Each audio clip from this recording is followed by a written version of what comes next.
This is GabNet, the Great American Broadcast Network, now in its 7th year. Talk like you've never heard it before.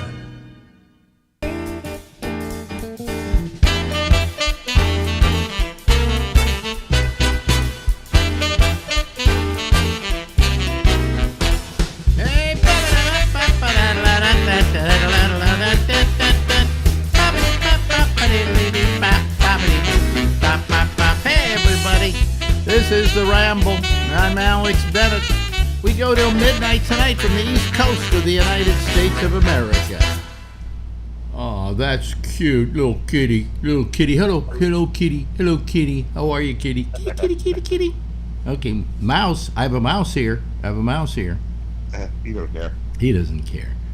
Which one is that again? That's Muddy? That's Muddy Waters. That's Muddy Waters, yeah. Everything gonna be all right this morning. That's right, Muddy. Yeah, they could say, gee, isn't that racist? You named a black cat Muddy Waters. Well, I didn't name him Rastus or Slave. I named him Muddy Waters. Yeah. Okay. Named after someone I like. Yeah. So number one, you said that at some point here. Oh, excuse me. You know what I got to do that I didn't do?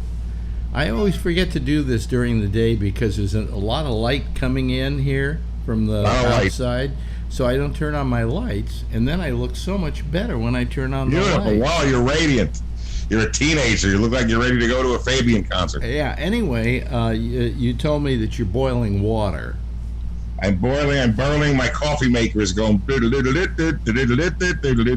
Do you have a coffee maker, or you just boil water and add it to? I got a coffee maker. I got the whole 9 yards here. Oh, you do? Oh, okay. What kind of coffee maker? I don't know. It's a Hewlett Packard. I don't know what the hell it is. A Hewlett Packard, right? Yeah, sure. It's a Dell Viking. You didn't get one of these things like I have with the K cups, right? I got just a little jug, and you put the water in. It goes blah, blah, blah, blah, and before you know it, you got coffee. How many cups of coffee a day do you do?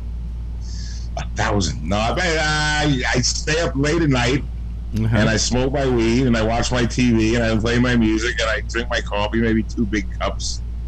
And that's it. Then right now I'm going to have like a half a cup, and then I won't drink again till 2 in the morning. I do too, but I do about, I would say, a cup and a half a day. Cup and a half, that's not bad. Yeah. And there was a time when I never even liked coffee. I didn't touch it for years until like about 10 years ago I got into it. And it started when I went to San Francisco and worked at KMEL in the beginning, okay? And I went to do a morning show.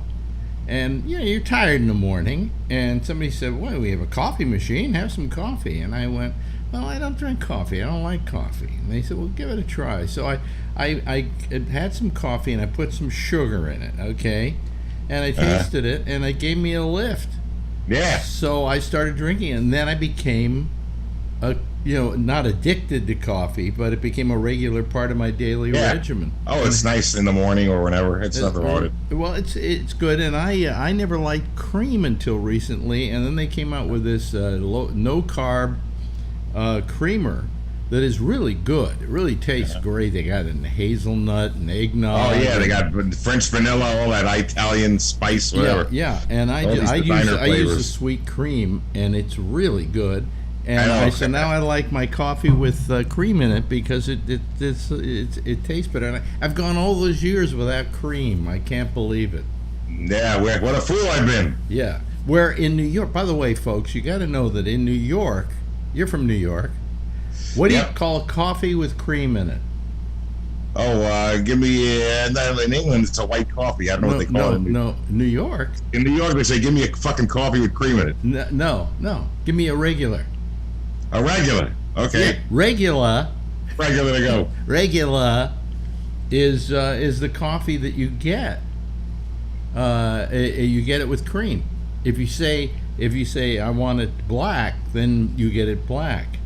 Oh, there's the other cat, right? Yeah. Which one is this? Which one is this now?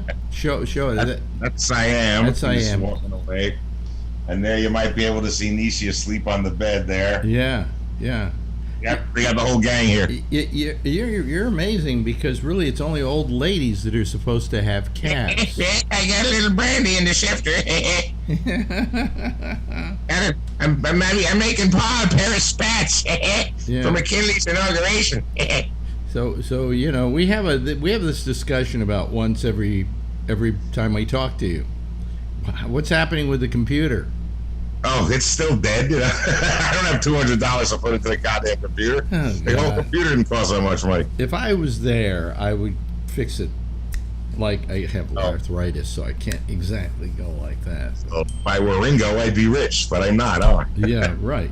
But I do go like, so it's good. It's fair. There were, there's a way to get into it. I just don't know it, and neither do the people. They didn't know there either. He knew, but it's like $250. They know, but for less than that, they don't know. Here's all they got to do. All you got to do is go and erase that hard drive. You can pull it out and erase it, okay? And then put it back in, and then it goes, oh, you need an operating system. So then you just add an operating system. And what is that? Somebody's trying to call you? Is that what's happening? He's futzing around now. Now we've lost your audio. Wait, what? Steve, I don't want to disconnect anything. Hello, hello. Well, we don't have a picture on you. A picture. Now we got the sound. Jesus Christ. Now we have the picture. Hello. Why do you play with that? I don't do. I play as soon as the phone rings and the picture goes off. I don't do anything with it. And it says scam like they get 100 of those goddamn calls a day. I hate them. Isn't there a way that you can on your phone tell it do not answer the phone right now? Well, why don't you come out here and you can figure that out too while you're fixing my computer? I don't know. I just don't want to talk to these people. Boy, I mean, I have to make house calls for people like you. Jeez almighty. Yeah, come on out. Yeah. I'm only like 8 states away. Come on out. Yeah, I'll take a chance at getting COVID just for you. COVID schmovid. But anyway. Holocaust. Come on. No, you just somehow you erase that hard drive, and then when you put it back in, it's going to say there's no, you don't have any operating system. So then you put in the operating system. And then it's back the way it was. Yeah, I'd rather work at it with a baseball bat. Here's the problem he had, folks. He put in his what do you call it, right? Your that's a word. That's a word. And it said that's not the password. Now I don't know why that happens on your machine. I would know how to handle it, say, on my Mac. But there's got to be ways of getting around that and getting in and redoing your password. There is. I just don't know it. I am not computer savvy. I said I would do this last week. I will do it again. I will do it today. I will look up on the internet how do you get into a machine, a Windows machine, where it doesn't recognize your password. And I'll bet there are like 1,000 different things. They will do this, do that, But get a new computer, a lot of things, a lot of answers. And then I can call you and we can go through it step by step. Okay, press F3. Oh, he started a fire. Yeah, but I mean, to not have that computer working is, ridiculous. What are you doing? Is another call? No, somebody just sent me a message and I don't want to look at it. Oh, okay. I'm in demand today. God knows why, but I'm in fucking demand. I don't want to be in demand. You're one step away from doing a call to Larry Brown when it comes to not knowing about computers. He doesn't even have sound on his. And I don't know what's worse. The guy who won't use computers, like Larry. I mean, he has a computer, but it's many years old, and he also has a flip phone. He has a flip phone. And so we do the flip phone. I don't have video on him. But you're one step removed away from that. I know. You're the guy who I can't get the computer fixed so we could get a good, nice, solid picture. That's right. So you've been working at all?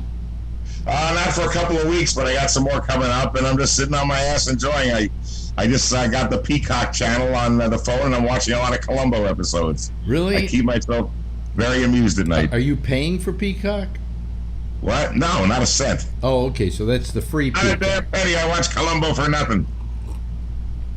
That's the free Peacock where you got to watch it with commercials, right? Yeah. It's a very quick commercial. I bought the service without commercials. Uh-huh. And even with that, I thought Peacock sucked. Well, I like Columbo, and they got a whole bunch of episodes I never saw, so I'm into it. Really? Oh, Yeah, okay. I love Columbo. Okay. I just discovered it. I never watched it before, so now it's all new to me. Now listen, I got one more question. Yeah, it takes them 8 times to leave the room. It's the best. Oh yeah, one more thing, just one more thing, sir. Your fingerprints were around the body's throat, and a note saying that you did it in your handwriting. By the way, Peter Falk, the nicest guy I've ever interviewed. What, nice guy? Nicest guy I ever interviewed. Oh, you interviewed him? I love Peter Falk. I don't know anything about him. I interviewed him. He was in my studio in New York at Sirius XM, and we got along famously. We just had a great time together. Seems like he'd be just this nice, laid-back little Jewish guy. He also liked the fact, he also liked the fact that some of his movies I liked were the movies he liked that most people didn't. Uh-huh. You know, like my favorite Peter Falk film. What do you think it is? What's your favorite Peter Falk? Well, Murder film? Incorporated is probably the best known one, but I like one called The Vig he did in Boston, which is one of my favorite movies. I have two. One of which is obvious. Okay, The In-Laws. The In-Laws is great. I forgot about that. You know, it's a great comedy, and the two yeah, of them he's amazing. together, Alan Arkin and Peter Falk, just bliss, absolute bliss. But my favorite picture is a film. Maybe you've seen it, maybe you haven't. Called Tune In Tomorrow. I don't know that one. This is with Keanu Reeves, and I'm trying to remember who the woman was again. Barbara Hershey. And Peter Falk. And it takes place in New Orleans. And he is a writer of radio programs back around the late 40s who shows up in the city after he leaves the other city under mysterious reasons and starts writing this daily soap opera that he writes. And all of a sudden, as the picture goes on, we begin to find out why he was chased out of the other town. Because he starts writing terribly racist programs. Oh no! Against the, I'm trying to remember who it was. It was the Albanians, I think. Oh, those Albanians! They smell. Albanians, sir. Yeah, but anyway, it is just a wonderful movie because he plays kind of this guy who brings this couple together and helps them fall in love through his machinations, and he is just he's ambrosia in this picture. It's the best Peter Falk picture I think ever. Oh wow, I'll have to check that out. I could watch that one over and over and over and over again. I'm a big fan. I love the Columbo character too, because he's like this savant who just they think he's an idiot, but he solves every crime. Yeah. But he was he was a great guy. I really liked him. He's a good guy. I don't know anything about him. But we got along terrific. I mean, he said, best interview that I've ever done. Yeah. It's wonderful being here, sir. Just wonderful. Yeah, I loved him. What other actors do you love? Would you watch? Do you go out of your way to watch like a Peter Falk? I love Peter Falk. I like let's see. Well, of course, everyone loves De Niro and Pacino and all those guys, and Meryl Streep was amazing, and anyone who could be a good chameleon. Yeah, but the trouble is, I can't think of anything bad that Falk ever did. The picture might have sucked, but he didn't. That he was he was the one saving grace. Murder Incorporated was this like low budget film, but he was great in it as Abe Rose. He played this great bad guy. Oh yeah, he was nominated for an Academy Award for that. You take what you want, you take it. Yeah, but anyway, I'll tell you another actor who, no matter how bad the movie is, he's always good. He always rises above the material. John Goodman. Oh, I love John Goodman. He's great. Yeah. He always rises above the material. Yeah. If Mike Pritchard made it, he'd be John Goodman. He can do anything from The Big Lebowski to Roseanne. Sure. So, I mean, he's really terrific. Excuse me. I'm getting my eye operated on in a couple of weeks, so I want to be doing this. So I hopefully won't be doing that anymore. I was going to get rid of the bags, but I've decided not to. What do you care at this age? Who cares? The bags are character, And by the way, I'm not planning on getting laid anytime soon. Come on, we'll go to the disco. We'll meet some chicks. Meet some 22-year-old chicks at the disco. But I always felt that Goodman was good in everything he did. Yeah. You know, he even if it was a bad picture, he brought something to his part. You know. Yep. But De Niro, the problem I have with De Niro is De Niro got bad. Yeah. You know, he got into real mediocre crap, and now he's just, you know, he's doing an impression of Robert De Niro. He ran out of stuff to do, Yeah. I mean, it's kind of like for years, my verdict was out on Brando. And then I decided he was probably one of the greatest actors ever. But it took me a long time to come to it because I started looking at what he was doing in pictures. And he took a lot of bad pictures. That's the reason I didn't have respect for him. He just took the job. I don't think he really gave a shit about acting, you know. But he happened to be really good. I mean, Godfather, come on, that's a beautiful performance. You know? Sure. That's the same guy from Guys and Dolls, huh? Well, forget that. You know, Frank Sinatra should have played Sky Masterson. Must be a lady tonight, Michael. Yeah, right. Look, if you've ever been a lady to begin with. Do you know why he was always looking like this when he was talking? He was looking at cue cards. They had cue cards everywhere. On the camera, on the ceiling, on the walls, you know. You expect me to memorize this shit for only $1 million? He wouldn't memorize. He didn't want to memorize. I don't feel like studying. I never liked it in school. I don't like it now. Just somebody read me the words. Yeah, but I mean, you go back to some of his stuff that he did that was just absolutely terrific. He did a show called Bedtime Story with David Niven, which was a comedy. It was later made into a movie called Dirty Rotten Scoundrels, which is another one of my favorite films. But the part that Steve Martin played in that film, he played in Bedtime Story. And you'd think, okay, the comedy actor, Brando, he was, again, ambrosia. He was terrific. He was terrific at comedy. Oh, sorry. Jeez, it's amazing. Yeah. So, I mean, you know, I began to have an amazing respect for Brando. And that I felt that even bad Brando was worth watching because there was something to be learned from what he was doing. He was just a great actor. You know? Sure. Any other actors that you can think of? None that I can think of. I like James Dean a lot, but he got cut down too quick. So, you know. Sal Mineo, I like Sal Mineo a lot, but he got cut down quick. You know. I'm wondering if James Dean had lived, how big he would have actually become. And he would have been a very good middle-aged actor, you know. What I said, I had Mark Frost on in San Francisco, who was the guy who created, along with what's his name, David Lynch, Twin Peaks. And I said, I often had a theory that if James Dean were alive today, he would have been on Twin Peaks. And he said, absolutely, I would have made him the guy who owned the hotel. I said, instead of Richard Beymer? He said, absolutely, he'd be my first choice for the part. My theory is that he would have not been that great, you know. Now, I had a friend who since died, Jack Garfine, who was a teacher at the Actors Studio, who discovered James Dean, gave him his first role, you know, and they were friends forever, well, until he died. He, in fact, saw Dean take off in the Porsche.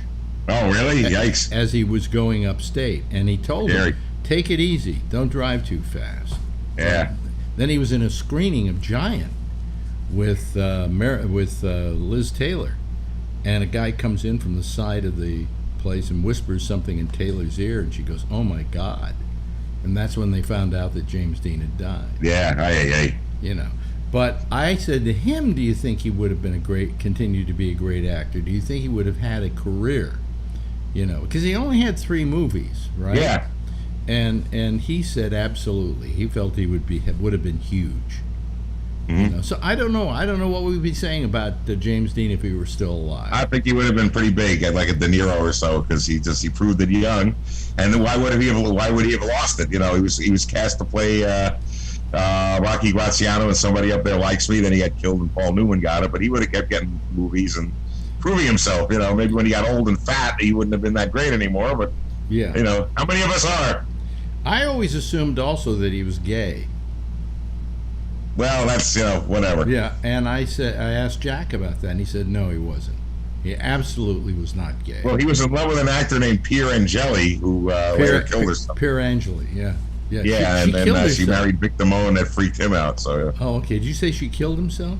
She killed herself in the 60s, or in the 70s, 71, I think she died. He was in love with her, and her parents didn't approve of him because he was not Italian, so she married the Vic Damone. Vic Damone. James Dean to heart, but yeah, you don't want to marry anybody whose initials are VD. Oh, yeah. VD. Yeah, but Mrs. D, how are you? Yeah, I think when I've heard, I never appreciated Vic Damone. He was, to me, he was just an Italian crooner, didn't appeal to me. Yeah. But when Sinatra would talk about singers he liked, he would always talk about Damone. I like Vic Damone. Yeah, so anyway. Hey, listen. He's a cool cat. He never made a pass to my wife. He's okay. His legs can stay that way. Yeah, right. Well, who was the guy who said, Frank Sinatra saved my life once. Yep. And how was that? He said, that's enough. That's enough, guys. Oh boy. Funny stuff. I always hate this whole. I'm a big Frank Sinatra fan. I mean, I'm just. I that's all I listen to on my iPhone for the most part. And I always get very mad when they do this whole thing about, he was mobbed up. Yeah. He wasn't mobbed up. He knew guys.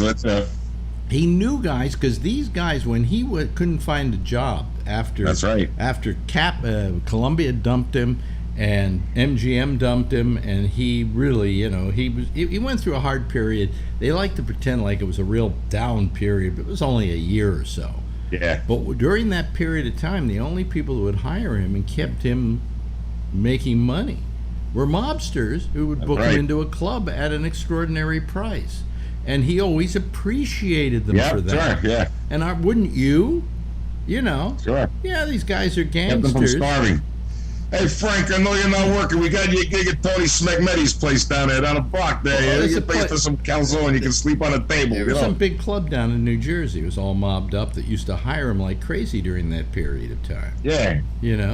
And he appreciated that, and he should. I mean, if I had mobsters who kept me alive during that period of time, I would have a certain loyalty to them. Yeah, because I wouldn't want to owe them, but, I'd be... Well, I don't know them as mobsters. I know them as people who were friends and took care of me when I was down and out, So I always get very mad when everybody talks about, he's all mobbed up and this, that, and the other thing, He wasn't so mobbed up that when Frank Jr. got kidnapped that the mob could do anything about it. Oh, yeah, sure. Do you remember that whole incident? 1960, the end of 63, right after Kennedy got his.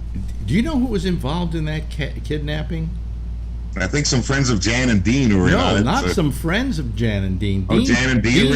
Dean Torrance was one of the people strongly suspected of being involved in the kidnapping. Yeah. Oh my! He started singing in the trunk of the car. They said, "We got the wrong one." Yeah. But they got the money, and then they caught him, so they didn't get to spend the money.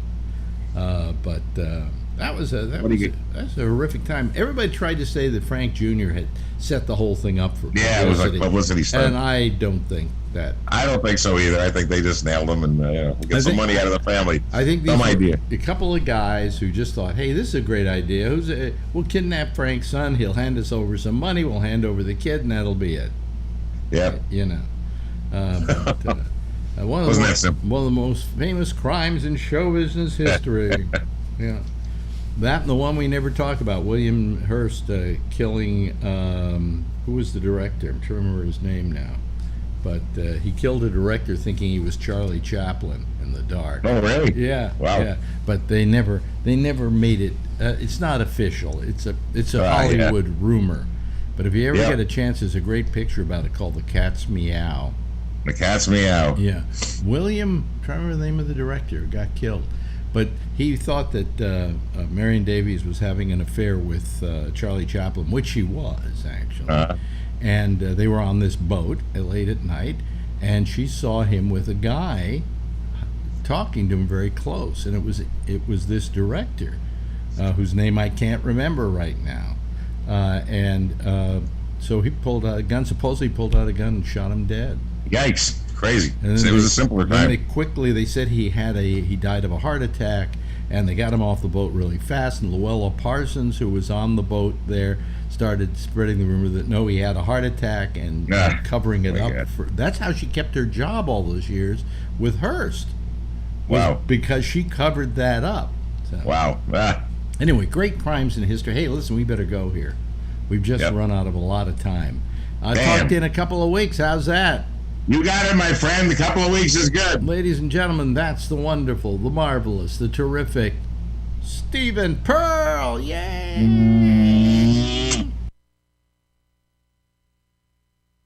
Is Gabnet, the great.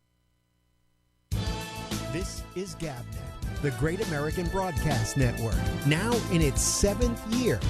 Talk like you've never heard it before. Okay. Well, I screwed up a little bit there, but what the hell? I screw up all the time, don't I? And guess what I did? Look at this. See? Right? Whoop. Turn on the lights. There we go. I don't know what my problem is, folks. Man, I'm just forgetting all kinds of stuff now. Maybe I just don't care anymore. Maybe that's it. Maybe it's time to give up, as it were. Okay? That was Stephen Pearl. Thanks to Stephen. I appreciate his input every couple of weeks, and what have you. Anyway, let me see here. I guess we should go to our citizen panel, huh? They're a couple of them are already in the grouping here. Let me see here if I can do that. Okay, and then I go over here and I push that button. And there we go. Oh, look who we got here. William Ferguson is here, and Alan is here, and all the way from down under, it's Ross Manuel.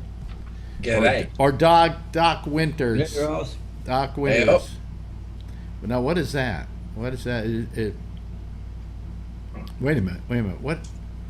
What is that? Do you work at Sonic Burger or what? Nah, I just found it sitting on my desk.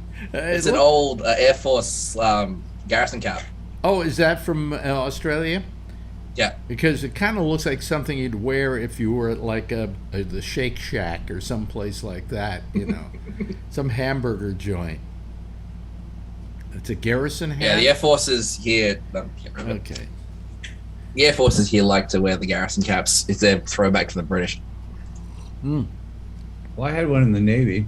What? I had one in the Navy. You had one in the Navy? I had a Navy hat. Well, they changed over the uniforms. They were khaki and black, and they gave us a garrison cap to go with that. Really? Well, when you were in the Navy? Mm-hmm. Because the only cap I had was the Donald Dixie Duck. Cup. I call it the Donald Duck hat. The Dixie Cup. The Dixie Cup. Yeah. Yeah. Well, yeah, we had that when I first joined in 2003. We had that, and I think we switched over about 2007 or 8. And they also went with blue digicams, which I never could understand that. Yeah. Did your ones also have the high vis band around them? Yeah. Which defeats the purpose of digital camouflage. Well, let me ask you though. When I was in the Navy, when I got my first outfit, the dress blues had the 13 buttons in a kind of a square bib-like thing in front of the pants. So if you had to take a pee, you had to undo 13 buttons. Right. But then they did away with that. They went to just a zipper, and it just didn't make the pants look as good. They really look good with that nice button. Huh? I had the buttons on my dress blues. Yeah.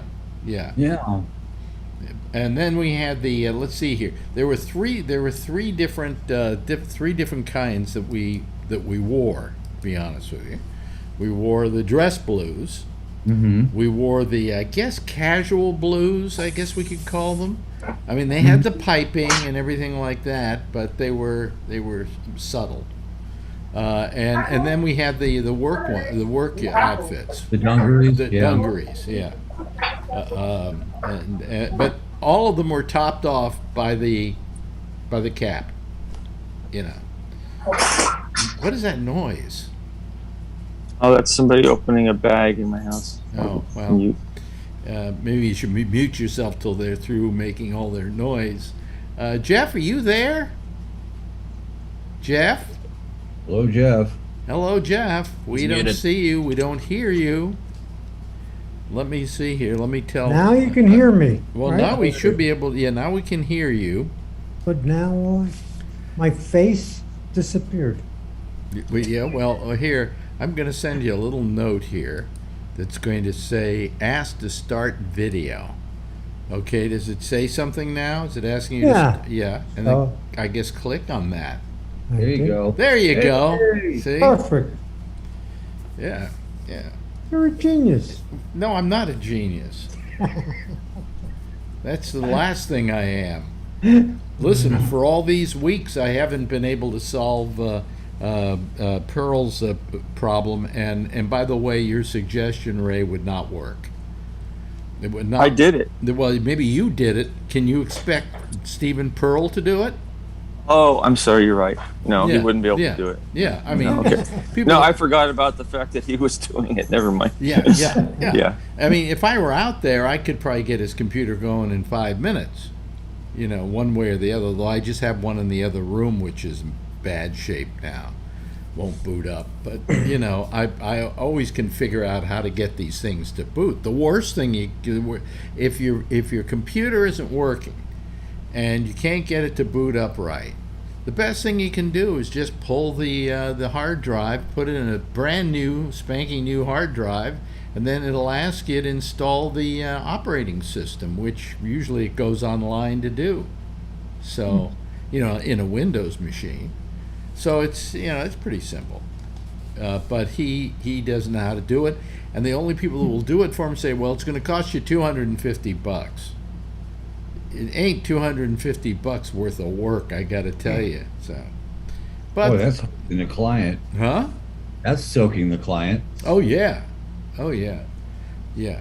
I mean, if you have nothing on the computer that you care about, then just install a new hard drive or erase the one you've got or whatever, and just reinstall the operating system. It'll be like a brand new machine. It'll work like a brand new machine.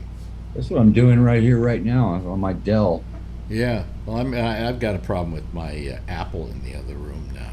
For some reason, it just doesn't seem to want to boot up. So I'm gonna have to do something to make it work. But anyway, so how are all you guys doing tonight? We're good. Good. Pretty I'm good. not going to Afghanistan. What? I'm not going to Afghanistan. Well, you know, they may call you up because we may start running out of people between COVID and people getting killed in Afghanistan. We may be the only ones left. Jeez. You know. Yes, Ray. I had surgery on my knee today. Oh, really? Oh, Yeah. How bad? Yeah. How bad a surgery was it? Was it just minor surgery? Major surgery. I had to have my ACL replaced because I broke it skiing in April, and meniscus repaired. Oh, okay. Well, I have a torn meniscus. You know. Yeah. Well, they but- had to put an ACL from a corpse in my. Cause, Oh, that's spooky. Yeah. They drill a hole and they like loop it through like a fishing line Yeah. and attach it on both sides. And, yeah. Well, I had a meniscus go on. My meniscus go on me about a year and a half ago or something like that. And I went to a doctor and they said, well, you know, we could operate on it, but the best thing to do is just try to live with it and see if you can get past it. And so I was just very careful, favoring that knee and putting a lot of different ointments on it and going to physical therapy and so on. And I'm still careful with that knee. But it's not. I don't have a problem with it. But I imagine yours was in pretty bad shape if they wanted to operate. Oh yeah, it was in bad shape. I couldn't even go up and down stairs barely in Europe. It was horrible. And I had meniscus on the right, and like you, I tried to do what you did, and didn't work though. It just got worse and worse. And then I had to have surgery on that one. Well, how it happened to me, 7 years ago. It happened to me. I was in the kitchen, and I got down on the floor to do something on my knees, and all of a sudden this thing went on me. It doesn't take much. You just have to just move in the wrong like, way and at the right time. Like a twist or something, and I couldn't walk on it for quite a few days. I couldn't walk on it. It was terrible. Yeah, that's what happened with me with my ACL. In April, I went skiing. Mm-hmm. I was doing fine. The way I turned the last run, it just popped. I heard it like really loud. It hurt like hell, and that was that. Wow, well, I'm glad to hear that you got it taken care of. Yeah, and I guess you're going to be okay, right?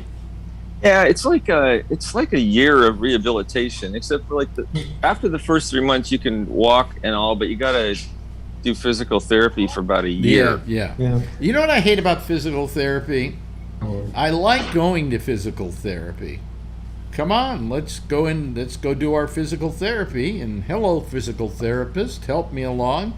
And then when it's over, he says, here's a bunch of drawings. Go home and do this twice a day. And I'm going, wait a minute, I didn't come to you for homework. I got out of school. I thought that was going to be it for homework. You mean this isn't going to get better unless I do this at home? Yeah, then what am I coming to see you for? You know. And, they say, do 5 reps on this. So instead of just doing 5 reps of it, sincerely, I'm just going, 1, 2, 3, 4, 5. Okay. Now we go to the next one. 1, 2, 3, 4, 5. I'm just trying to get over it as fast as possible. But, we just lost. At least you're doing something. A lot of people don't do anything. So that's good. Yeah. So anyway, we had in the news today the Afghanistan thing. We lost is it 15? Drudge says 13. I heard 12. What?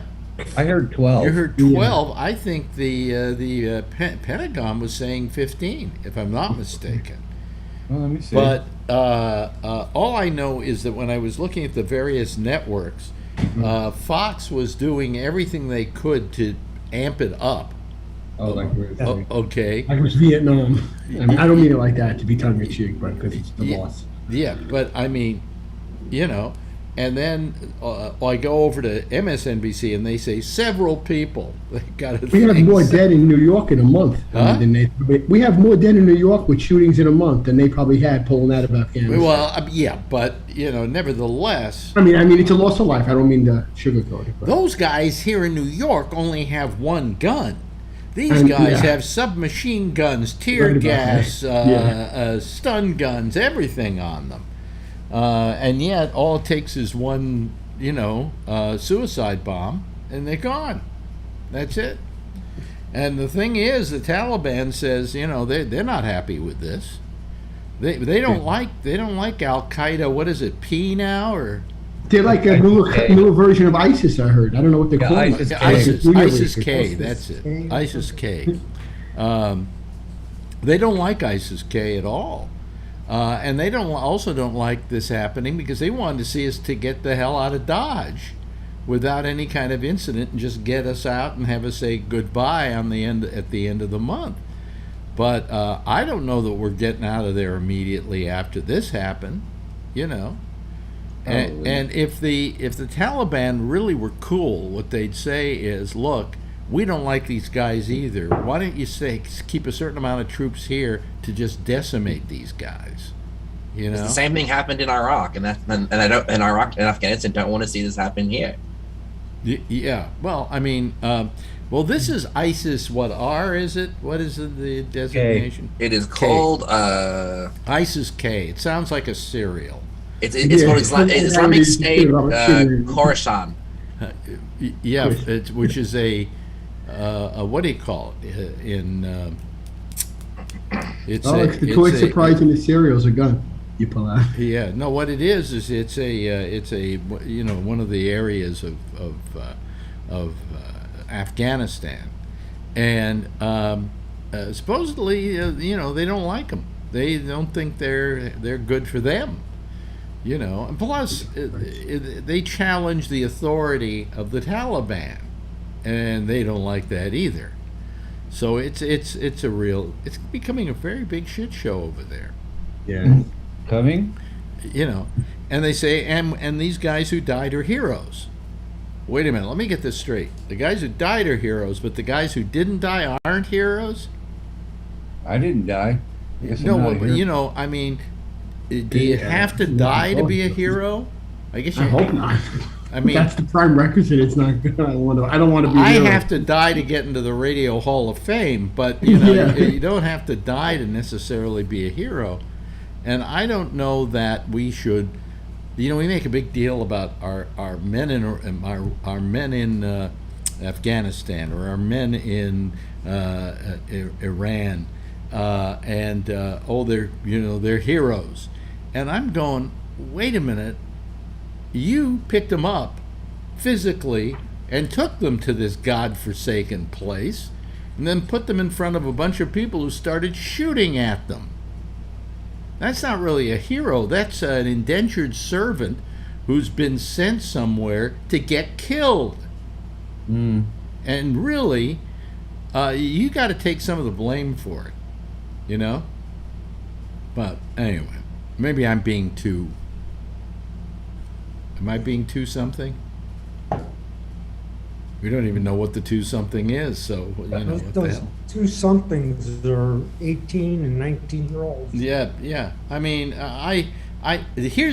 first of all, my theory has always been that if you've got milk in the refrigerator and you've got an old bottle of milk and you got a new bottle of milk, where do you put the old bottle of milk? You put it in the front and you use it first, right? That's what I do.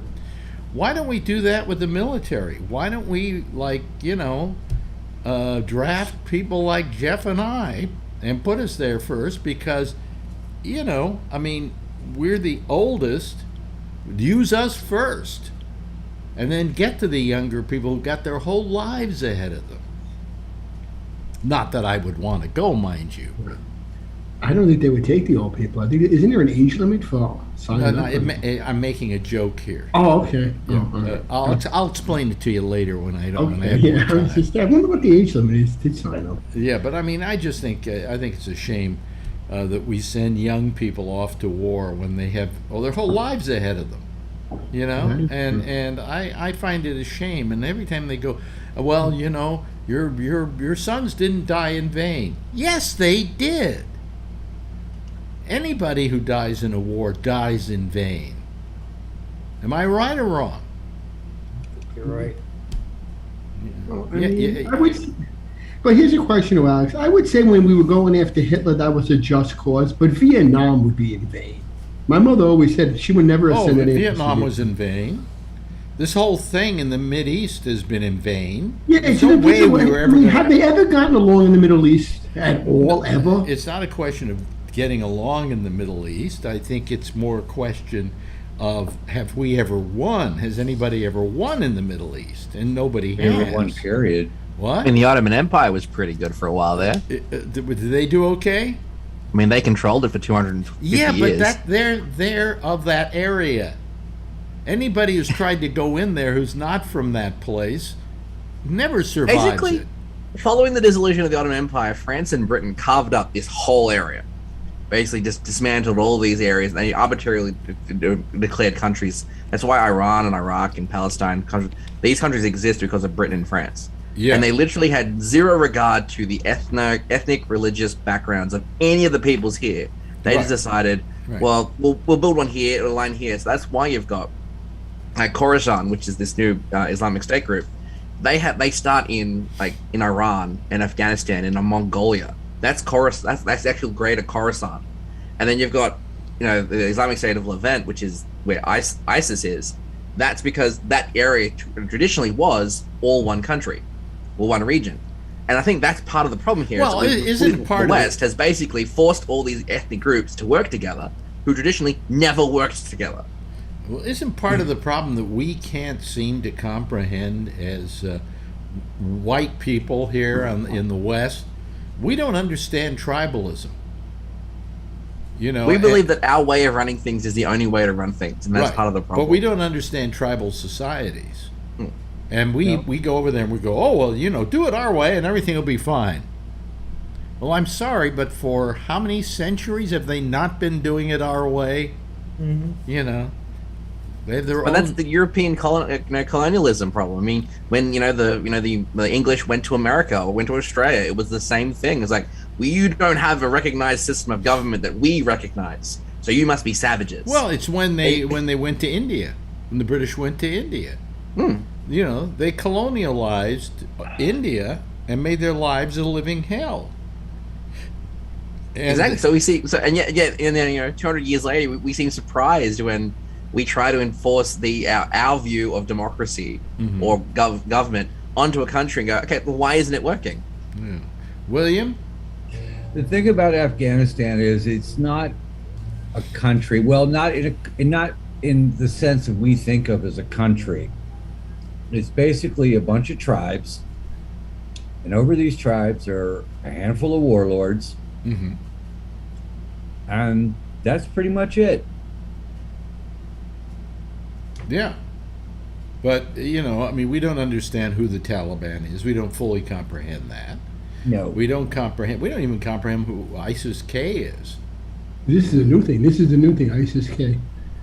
Well, no, it's just ISIS with a K at the end. It's the same shit. No, it's just another. It's a junior league. Well, ISIS was never one organization. Okay, it was the difference between ISIS and ISIS-K would be saying the difference between Catholics and Presbyterians. Yeah. It's actually what it is, because they're all Islamic states, but they're Islamic states based on different belief systems. So Islam is like Christianity; it is broken down into denominations. Yeah. Like Pashto and the only difference is Presbyterians are much more dangerous. So. Really? Did the Catholics? We're kind of crazy, no? Oh no, the Catholics have done their share of damage. I don't even go to church. And that's the reason why the Taliban don't like ISIS-K, is because the Taliban they're a very different religious group. ISIS-K are a completely different religious group. The Northern Alliance are a completely different religious group, and they don't get along the same way that Catholics and Church of England or Anglicans don't get along. Yeah. It all comes into a fundamental different reading of the same book. By the way, I don't want to stop our discussion, but I'm noticing that Ray Renati is playing with all the various things he got on his wrist as he was being operated on, right? Oh yeah, I just realized I didn't take it off. I was trying to there's no way you're going to get those off except with a pair of scissors. Yeah, that's what I do. I've tried to break those things myself, and Yeah, they do. Yeah. They cut them off when you go into the coffin too. Do they? Okay. I don't know, but they are hard to get off. That's good to know.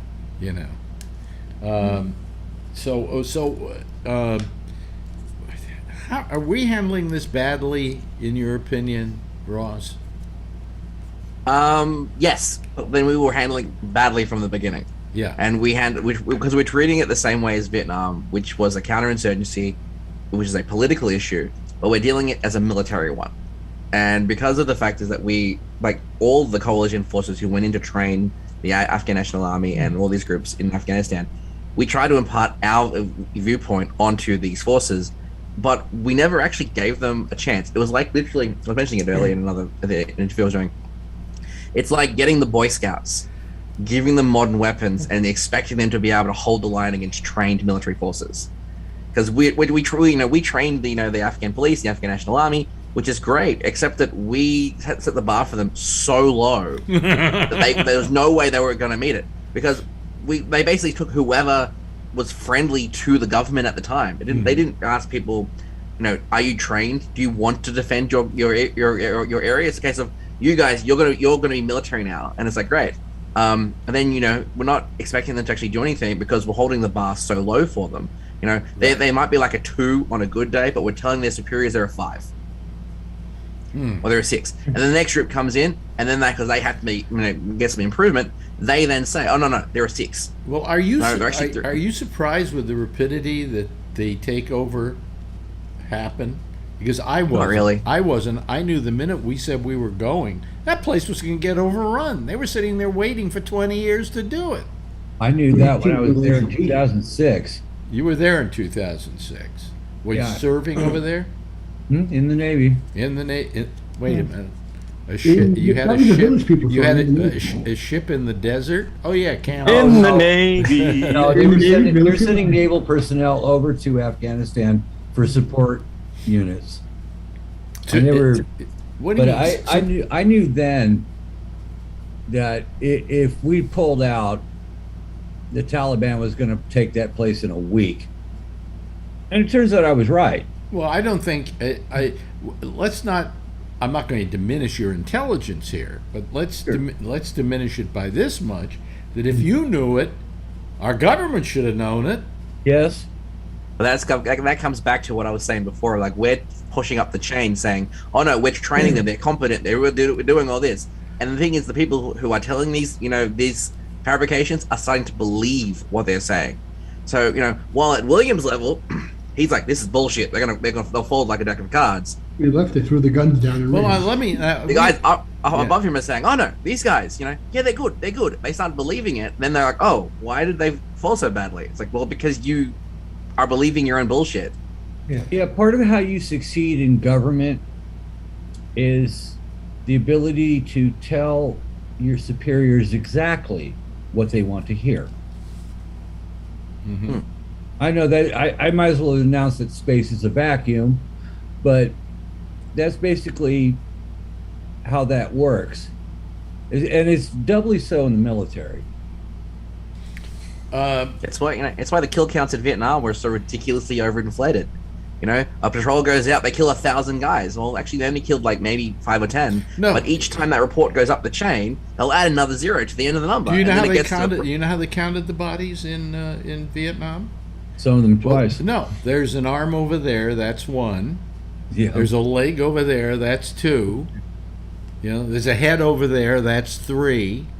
They were counting body parts. They weren't counting people.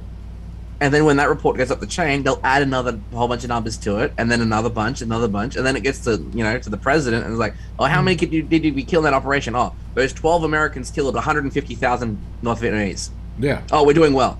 Yeah. Look, war is pathetic, and it when are we ever going to learn? I think it's when we stop thinking that things can be solved militarily.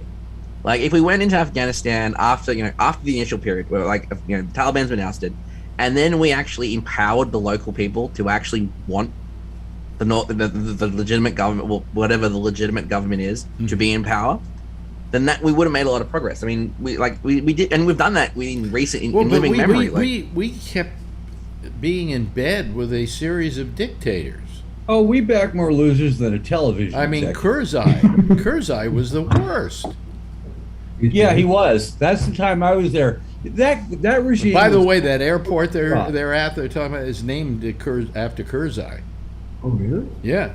Karzai, yeah. Hamid Karzai. Karzai regime was totally inept and corrupt. He was willing to work with the coalition, which is why we backed him. Yeah. Well, could it be said that anybody that takes over that country or runs that country thinks about it as something that is now his, and that he can use for his own devices? Yes, that would be that'd be reasonable to say. Yeah. So how do we fight that? How do we overcome that? We don't. We empower the locals to do it. But how do we get the locals to want to do it? Well, we hopefully in the last 20 years where we've been empowering women to seek education, and the young people. The women, oddly enough, are the only ones that are doing uprisings right now in Afghanistan. Well, they got more balls to the Afghan army. That's for then sure. we need to encourage them. We need to empower the Afghan women, because you saw it in during the spring, the Arab Spring, where these countries were inspired at the local level, at the low level, the younger generation going, nah, we're sick of this bullshit. We're not going to deal with this anymore. We externally, we can't force that change. That has to come naturally. Don't you? But I think the only good thing out of the last 20 years is going to be that we've inspired an entire generation of men and women to go, actually, no. We don't want to be an Islamic republic or an Islamic state. We want to be a democratic republic or a whatever they want. And we're not going to put up with this old boomer bullshit anymore. And we want a Pizza Hut on every corner. Yes, yeah, exactly. You know, that may be just enough, but that's what we need to do. We need to empower these people because obviously this also is a country that's been occupied for most of its living history. Yeah. You know, us coming in, help them, is just another occupying force. They're never going to be receptive of us. Yeah. No, they never wanted us there, ever. Well, I mean, I can make the case for going into Tora Bora. Mm-hmm. That was completely justified. But I can't explain why we decided to hang out for the next 20 years. I want to go to Jeff next, but you know that the Taliban in the last couple of days have said that going into Tora Bora was wrong because Osama bin Laden didn't do 9/11. Oh. That's what they're saying. Oh, come on. No. How do we know? How do we know that he did it or didn't do it? You know? At this point, according to the Taliban, he was not responsible for 9/11. And Hitler was not responsible for the extermination of Jews. But all I'm saying is this is what they're saying. And why are they saying it now 20 years later? Yeah. You know. And Because is there a they're the government now, possibility? Is there a possibility that he didn't do it? You know, he didn't order it himself. That it was some of his people who went ahead and did this because they thought it was a good idea. I mean, all I'm saying is the Taliban have said he was not responsible for 9/11. Yes, and that's why they were preventing the Americans from going into Tora Bora. Yes, Ray. Didn't Bin Laden admit to being the instigator of the first attempt to blow up the building with that bomb in the basement? You mean with the Sheikh or whatever his name was from New Oh, Jersey? yeah, the blind guy. Well, remember they tried to knock down the Twin Towers with a bomb, or one of them with a bomb in the basement. In the basement. That was the blind Sheikh. Yeah. Yeah, that was the guy. Oh, it wasn't Bin Laden. No, it was a blind Sheikh. Oh, okay. Yeah. Okay. Yeah. But I mean, whoever was responsible for 9/11, I'm sure was sitting over there, hearing the news reports and going, "Fuck, it worked." I don't think anybody. I don't think even they expected it would work, but it did. I mean, it was amazing. And not even that. How many planes they got? They hit Washington. They hit New York. And then they hit our two buildings here in New York, and they collapsed. Yeah. I mean, come on. You'd say, well, we hit it and we can't take it down. They're two big buildings. I mean, I bet they were sitting over there going, fuck, now we're really in trouble. We better pack up and move because somebody's going to pay for that. Yeah. And they didn't stop looking for Osama bin Laden until they got him. The house that roared. Yeah. There's another good 10 or 15 buildings that they could have knocked down also. Well, I think those buildings they went after because they're kind of standing up there like saying, knock this chip off my shoulder, choice. And also they represented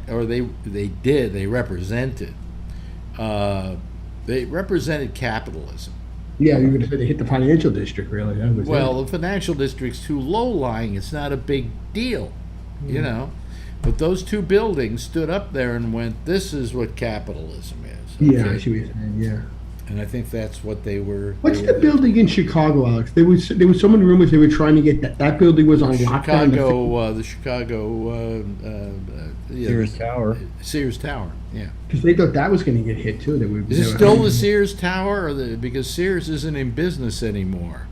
Well, it was once they stopped getting the catalog, just take it off the list. Formerly the Sears Tower. Here's where getting off topic here. Yeah.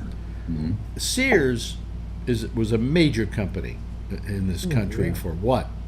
I remember that. 3/4 of a century, maybe a century. That's about right. And they had a thing called the Sears catalog. And Yes. every home in America had a copy of the Sears catalog, and then you could send away to Sears or go to a local Sears, but you could send away to Sears and get anything in this catalog, and it had everything in it. It did have everything. From seeds to clothing to just wigs, hair Cars. pieces, I mean, everything. Trucks. Why these guys didn't think, if they just said to themselves, we got to modernize this, and they've got this thing called the internet, why don't we put this online and sell online all this stuff? There wouldn't have been an Amazon. Sears completely got wiped out by Amazon because they didn't say, hey, because they had everything in place. They had the shipping, they had the whole deal, and they blew it. Yeah. You wonder if Bezos might have got inspired by looking at that catalog as a kid, saying, "Look at it, they're selling everything." No, Bezos, everything. I think Bezos was only inspired by the fact that he wanted to sell books. It was going to be the world's. Well, Amazon was a tech company. It was a tech company, but it was selling books. Whereas Sears, which wanted to be a conglomerate. That's the difference between the two of them. Yeah. Sears, good. it's like Blockbuster. Blockbuster competed with Netflix. Blockbuster didn't want to diversify because they knew, well, our system works. Why would we need to diversify? Yeah. People love coming to our stores and browsing the shelves and looking for movies. Mm-hmm. Yeah. So why would they need to diversify?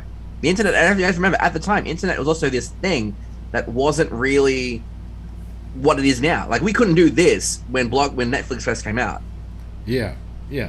And these are people who made a mistake by not suddenly seeing the future, but that's always been the case. Yes, Jeff. I still have a question for Ross. Is it? Yes. Yeah. And that is, how does Australia stay out of getting in trouble? In regards since to World War II, right? Am I right? Well, you don't seem to put your nose in other people's business. Overriding alliances and the fact that you guys do a lot of work to draw attention to yourself. So Australia will follow dutifully, because we're bound by alliances, to basically bail you guys out of every mess you guys pull yourself into. And because of that, we're always the minor player. We don't tend to get a lot of the flack that you guys do. Granted, after 9/11 in 2002, there was the Bali bombings in Indonesia. In Indonesia, and that was designed specifically to target Australia. The difference is because of our immigration laws and our biosecurity laws, it's very hard to bring insurgents to Australia to attack. You have to radicalize them here, so you can't hijack a plane in Australia, because also nothing that we have is high enough where it'd be like you'd be hitting like a bridge or our population density isn't large enough where a terrorist style attack would work here. Yeah, but Sydney's big enough to. We've only got a population of 5 make million. A big. I just don't know too many people that are pissed at Australia. Well, that's true. Okay. I mean, you guys seem to kind of keep your nose out of other people's business. You run your own game. You've got some problems there right now with demonstrations and so on and so forth. But as you're saying, America draws attention to itself. Well, I served with Australians in Afghanistan. Yeah? Yeah. They had the beer. Yeah. There's that. The other thing, it's got to do with the Australian mentality. It's the she'll be right mentality. It's the reason why. Australia and New Zealand are two of the you go anywhere and you say you're from Australia or New Zealand, everyone's gonna be like, oh yeah, you guys are great. Yeah. It's because of the way that we handle our individual citizens handle themselves globally. Yeah.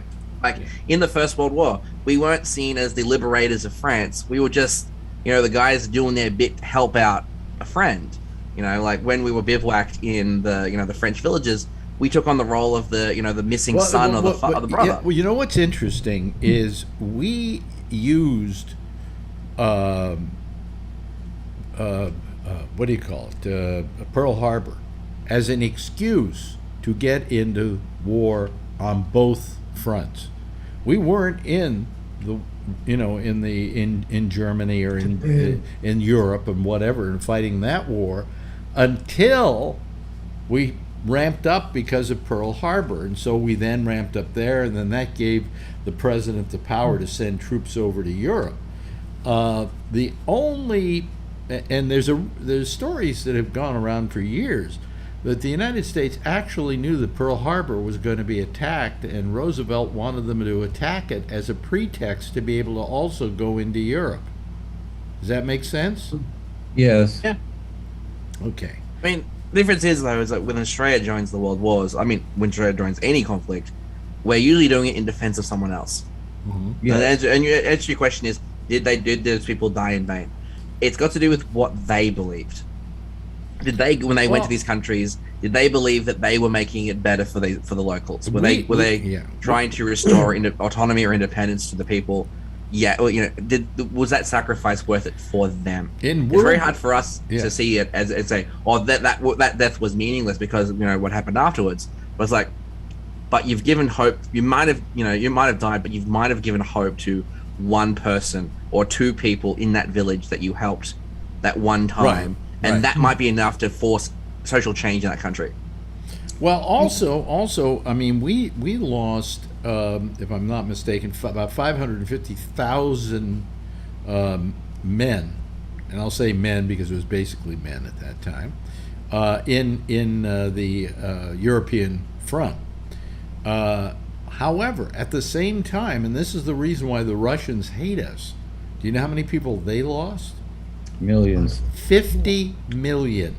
4 out of 5 people killed in the Second World War were Russian. Yeah.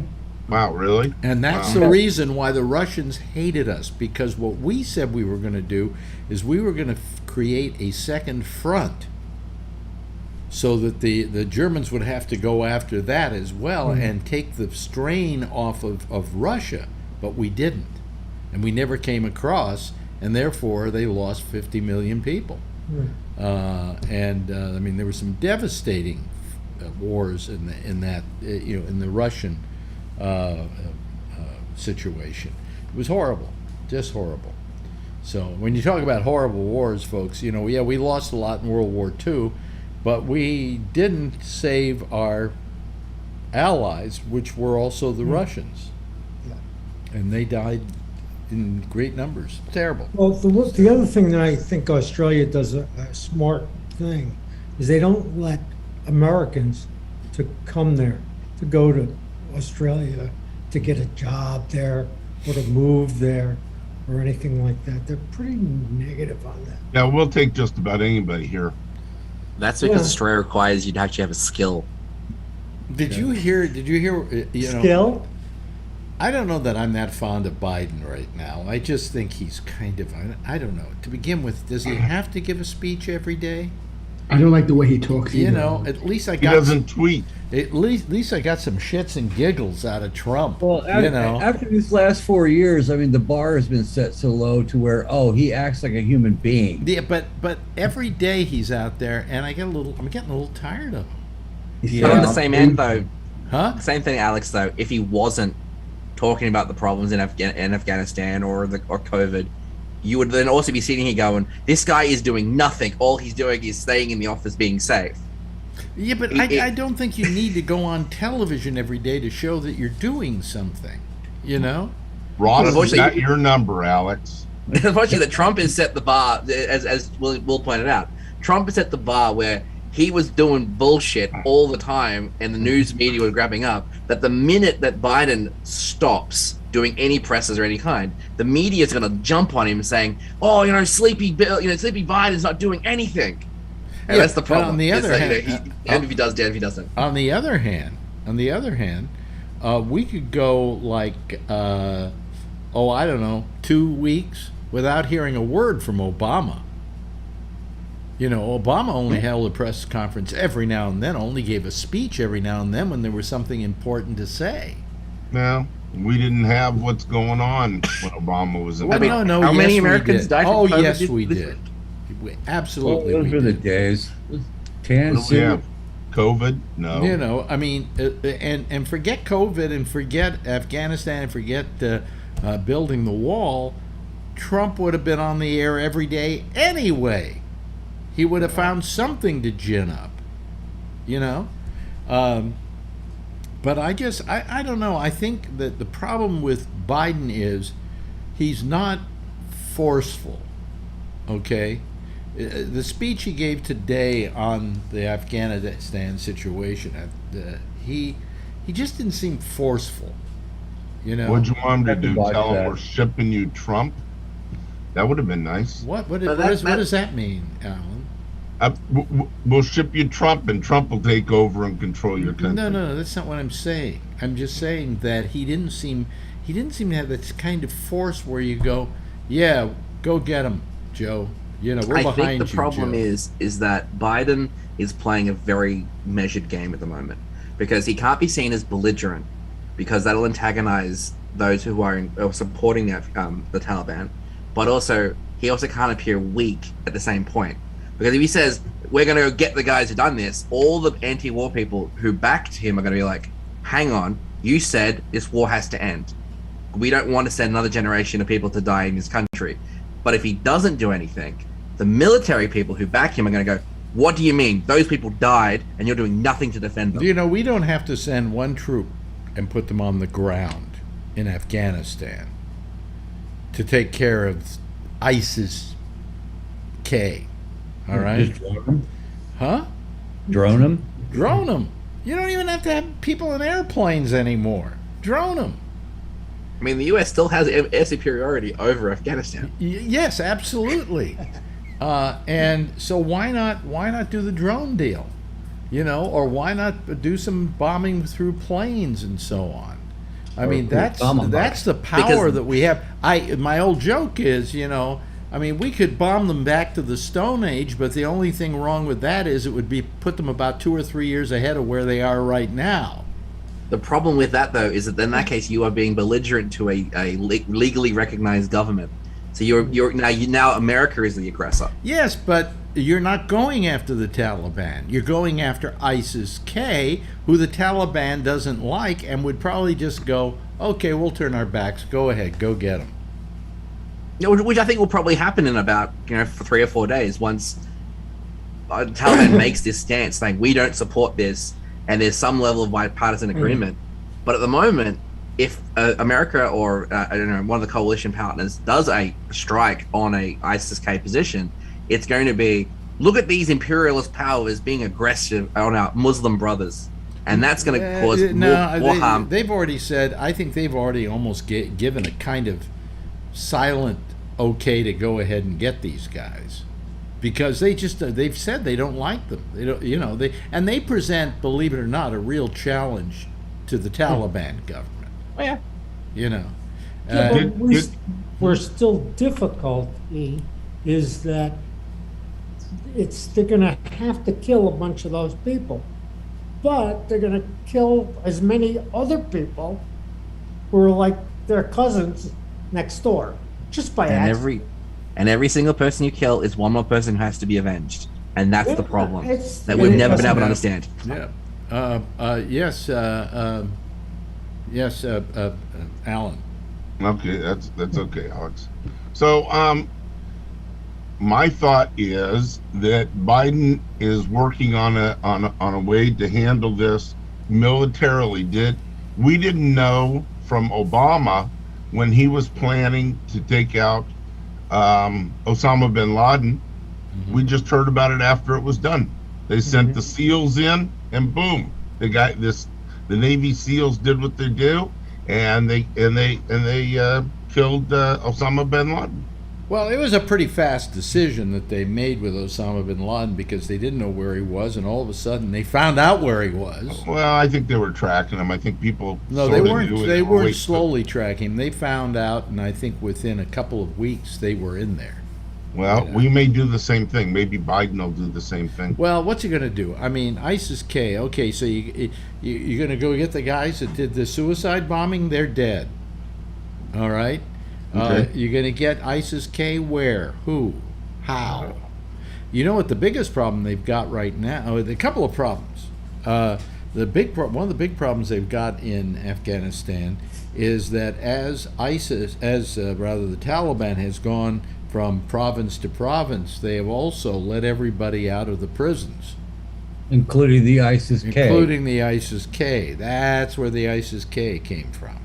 Some of them actually escaped from prisons that were still not opened up. And so that's part of the problem they've got too. Now we've got an even bigger problem.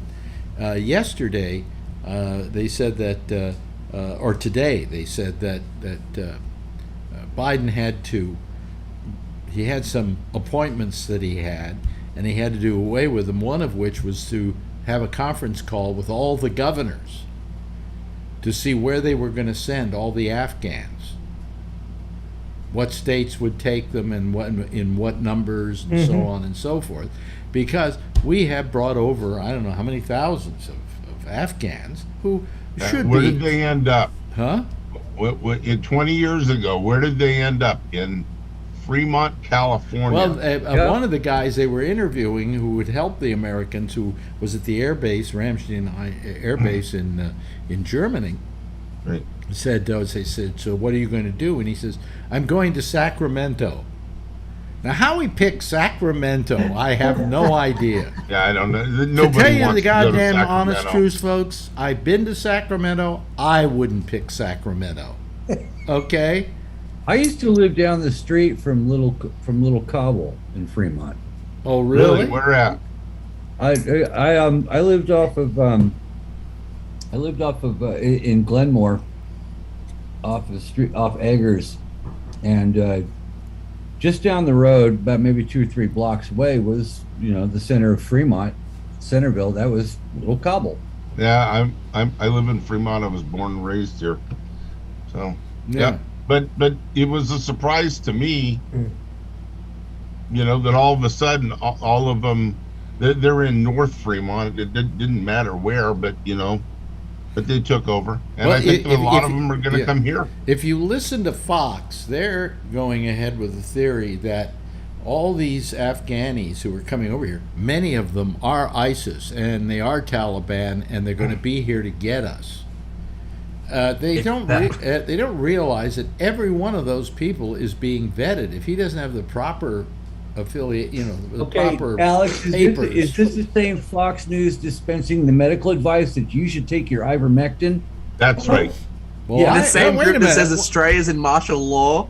Right. Yeah. Right. Yes. That's right. And the same station that's saying there's big riots going on in Sydney, Australia right now. So.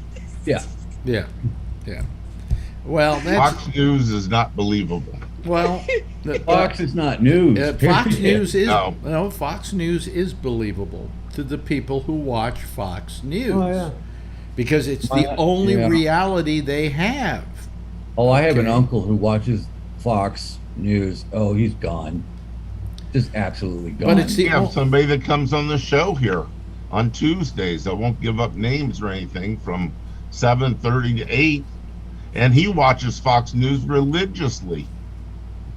If it's not put out by Fox News, it's fake news to him. Well, does he watch Fox News, or does he watch those other guys like Newsmax and One America News? Epic and I think Fox News is a little too liberal for him. Jesus. Could be. But it's. I guess you got to be somewhere to the left of Attila the Hun. But the problem is that when you have as your only news source Fox, and you don't watch anything else, then you believe all this stuff. When somebody like Sean Hannity says, "Yeah, this ivermectin or whatever it's called will keep you from getting You're supposed COVID." to thin it out with Clorox. Yeah, you a Lysol chaser. When that's your only source of news, Right. that's it. So I mean, I could say they're idiots and they're morons, but the fact is the only information they're getting is this information, and this information is disinformation. So. But then again, I go over to MSNBC, and I don't know that they're any more honest than Fox. They've got their own lies they're perpetrating. I can't stand MSNBC anymore. By the way, I mentioned this last night, and I saw more on it today. They gave what's her name, Rachel Maddow. just signed a contract at $30 million a year, and she's going to be on the air less than she has been. And Wow. next year she's being taken off a regular program and just going to be doing specials. And they still got her signed up for like the next couple of years at $30 million a year. Good. You need to Nice get working her for Bennett. agent, Alex. Huh? You need to get her agent. Oh, hell, I need her agent. Everybody needs her agent. Yeah. I want to negotiate that deal.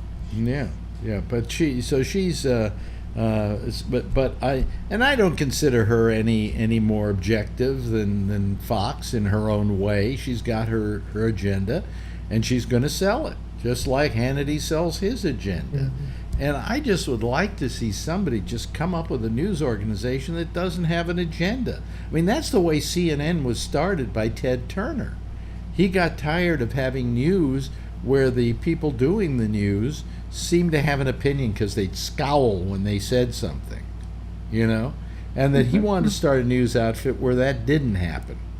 And that's how CNN existed for many years, as being as objective as possible. And he said, we also go worldwide, so never refer to the United States as us. You're not talking for America. You're talking for the world. And, but all that was lost. You go over to CNN now, and it's biased too. Look, Ray's getting drowsy. Did they give you a lot of good drugs there? Oh, you Ray? saw that?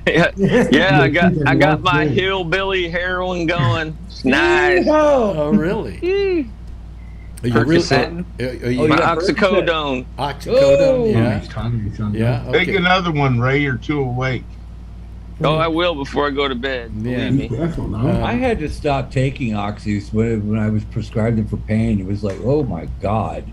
Well, this is just temporary. I don't know. I think I got to stop They this. all say. I got to stop this thing I'm taking for my neuropathy, because I can't. I'm forgetting things. I just don't. It's not good. It's not good. Why don't And you I ask tell- the doctor for an alternate drug, Alex? Huh? There Why don't you ask there isn't an alternate drug. Have you tried Lyrica? That's Right. what it is. Oh, No, okay, yeah. No, it's Yeah, not. that worked for me. Yes. Gabapentin, isn't it? No, it isn't. Oh, I thought you said it was. Lyrica and Gabapentin are similar, but It's they the work generic. It's the generic Lyrica. Oh. It's called pregabalin. So A generic Viagra. there are only two things you can take: that or gabapentin, and I didn't tolerate gabapentin very well. So Lyrica. yeah, Yeah, that'll make you loopy. yeah. Lyrica makes you loopy. I had to take it in the middle. I was in a musical, and I was on stage the whole show. And when I was sitting down, I started falling asleep in front of like 500 people. Yeah, what happened? You had to, but you also had to remember your lines. Yes, I can remember my lines, but I couldn't remember what I had to do between scenes. Like I go off stage, and I'm like, oh shit, what happens now? I had to have people tell me what to do. Yeah. See? It was horrible, so I just stopped taking So it. when I do this show every night, I always make some kind of mistake. The lights don't go on or something. It screws up your memory. Yeah, really it, does. It does. Anyway, so thank you all for being here on our show called it's the Ramble. Yes, yes, William. Thank you. No, I so was much. doing the screwing in the light bulb wave. Yeah, for right, everybody. right. And thank you, Ross. We really, this is wonderful. You do the show a lot. It's wonderful to get another country's opinion on stuff, Yeah, thanks, Ross. Yeah. And Welcome, guys. Alan. Come by more often, Ross. As long as we're Ross. in lockdown, I'll keep coming in. Yeah.